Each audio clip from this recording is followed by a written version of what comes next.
Hong Kong's protests may be smaller these days, but they're more violent, more frequent, and more unpredictable. Police crack down faster and firmer than ever. Last week saw the first death of a student protester.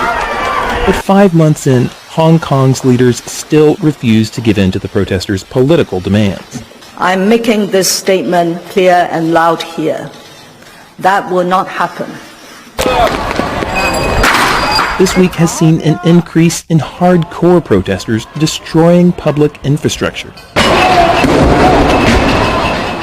Pro-Beijing businesses or individuals have also been attacked. In some neighborhoods, the fight between police and protesters now resembles a battle for territory.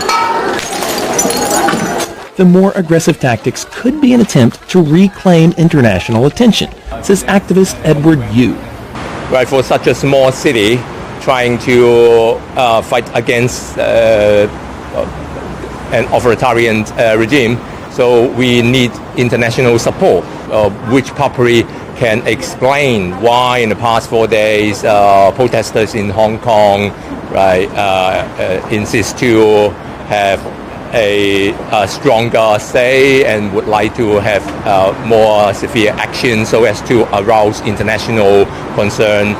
Even with the more aggressive tactics, polls suggest the protesters still have widespread public support.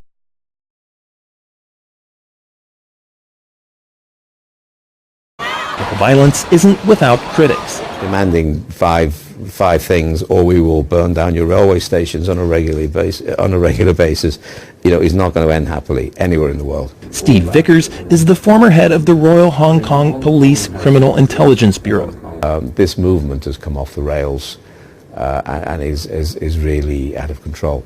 And the violent element of it, or the sharp end of it, are destroying the message that the rest of them had established through large demonstrations which were peaceful. But many argue peaceful protests weren't working. And with China's authoritarian Communist Party closing in, many protesters have decided they won't give in without a fight. The problem is only made worse by Hong Kong's inaction, says former lawmaker Emily Lau. We are calling on everybody to calm down, to dial down, to de-escalate. But to do that, the Hong Kong government has to give something. You cannot just tell them, oh, you are protesters, go home. I'm not going to give you anything. Crazy. Look at the way things are. They're not going to react. Both sides turning more violent, with no solution in sight. Bill Gallo, VOA News, Hong Kong.